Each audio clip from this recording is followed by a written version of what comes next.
Ça vous est déjà très probablement arrivé, quand vous regardiez la télé en famille, ou bien quand vous regardiez une vidéo YouTube, de vous dire « les images sont vraiment belles ». On sait tous que des projets visuels, tels que des films, des documentaires ou des simples vidéos venant de gros influenceurs, ça demande pas mal de budget.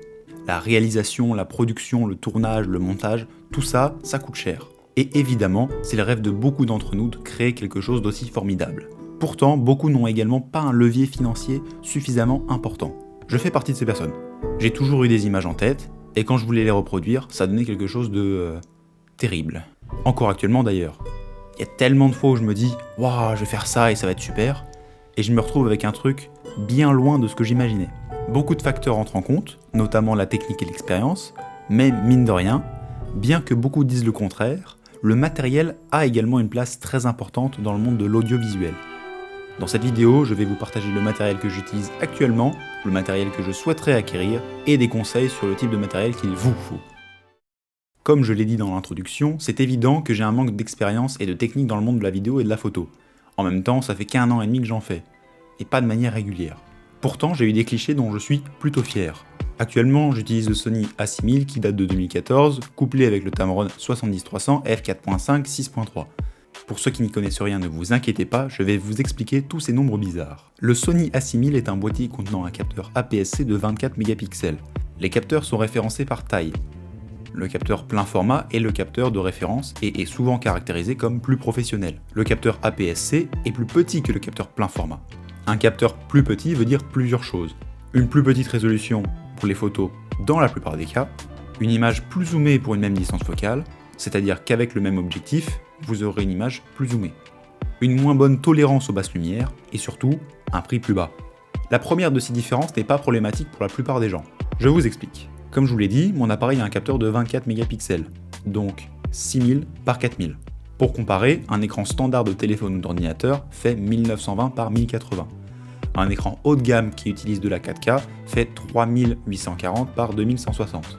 En gros, même si la résolution est plus grande que par exemple 24 mégapixels, personne ne fera la différence. Là où il pourrait y avoir une différence, c'est si vous voulez zoomer dans l'image. Dans ce cas-là, plus de résolution égale plus de pixels, donc plus de possibilités de zoomer. Dans le cas où vous possédez un capteur plus petit, votre image sera naturellement plus zoomée. On appelle ça le crop. Donc zoomer de manière digitale, pas optique, avec un gros capteur, ou utiliser un petit capteur, ça change pas grand chose. En revanche, les plans larges seront plus difficiles à avoir avec un petit capteur. Si vous avez oublié quelques infos en cours de route, ne vous en faites pas. Retenez simplement que meilleure résolution ne veut pas dire forcément mieux. Ce sont les deux derniers points qui sont importants. En ce qui concerne la lumière, si votre appareil possède un capteur plus petit, il va moins capter de lumière. Ça, c'est logique. Maintenant, pourquoi ça peut poser problème? Pour ça, il faut que je vous donne d'autres infos. Deux paramètres à l'intérieur de votre caméra peuvent changer l'exposition à la lumière de votre capteur, votre vitesse d'obturation et votre ouverture. Votre vitesse d'obturation est dépendante de votre boîtier et est symbolisée par un 1, slash et un chiffre. Plus cette dernière est faible, donc plus X est grand, moins il y aura de lumière sur votre image. Cette vitesse est également responsable de la netteté de votre image. Plus X est grand, plus votre image sera figée, sans flou de mouvement. Par exemple, un sujet lent ne nécessitera pas une vitesse d'obturation avec un grand X, au contraire d'un sujet rapide. Votre ouverture est dépendante de votre objectif et est symbolisée par un F slash un chiffre. Plus ce chiffre est petit, plus il y aura de lumière sur votre image. Pour contrebalancer tout ça, un troisième paramètre vient se joindre aux deux présents, les ISO. Les ISO représentent la sensibilité du capteur à la lumière. Plus cette valeur est grande, plus il y aura de lumière sur votre image. Ce paramètre ne vient pas augmenter physiquement la lumière que va recevoir le capteur, mais simplement augmenter sa sensibilité. Ce qui veut dire que si ce nombre est trop grand, du bruit va apparaître sur votre image. Concrètement, c'est pas très beau. On veut en général éviter ce problème puisque l'image devient assez vite sale. Néanmoins, de nos jours, il existe de très bons logiciels pour supprimer ce bruit. Le bruit devient problématique en revanche lorsqu'il réduit la quantité de détails disponibles. Si on revient à ces histoires de capteurs, les grands capteurs vont capter plus de lumière et donc vont avoir moins besoin d'augmenter les ISO, de 1. Et de 2, ils vont être plus tolérants au bruit. C'est-à-dire que le bruit va arriver avec des valeurs d'ISO plus grandes que sur un petit capteur. Ce point-là est pour moi très important puisque dans la photographie animalière, les meilleurs horaires de la journée pour observer des animaux sont juste après le lever du soleil, ou juste avant son coucher, puisque c'est là qu'ils sont le plus actifs. Dans ces moments-là, on ne peut pas dire qu'il y a un max de lumière. Donc, un plus grand capteur est très intéressant dans ce cas. C'est pour ça que beaucoup de photographes animaliers utilisent des capteurs plein format, comme par exemple le Sony A7 IV.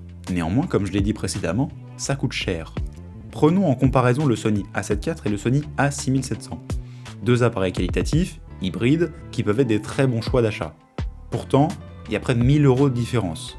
D'autant plus que les objectifs sont plus chers quand ils sont adaptés à des grands capteurs. Alors, si je récapitule pour le boîtier, voilà ce que ça donne. Je vous rappelle tout de même que plus petit capteur n'est pas égal à moins bien.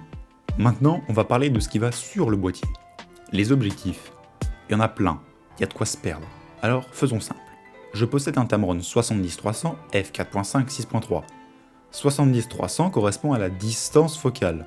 Cet objectif me permet d'avoir une distance focale comprise entre 70 et 300 mm. Plus cette distance est grande, plus le zoom sera important. La valeur après le f correspond à l'ouverture maximale disponible. Vous vous rappelez ? Plus cette valeur est grande, moins la lumière atteindra le capteur. Les deux valeurs sont souvent liées puisque des objectifs avec des zooms puissants auront une ouverture maximale assez faible, donc avec une valeur X plus élevée. Ah oui, autre chose à prendre en compte, plus l'ouverture est grande, comme f1.8 ou f1.4, plus la profondeur de champ sera faible. Concrètement, plus il y aura de flou d'arrière-plan. C'est ce qu'on appelle le bokeh, et c'est quand même joli.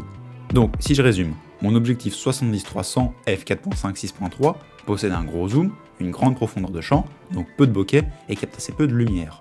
Une chose qu'il n'a pas par rapport à, par exemple, un Sony 600 mm f4, c'est son prix.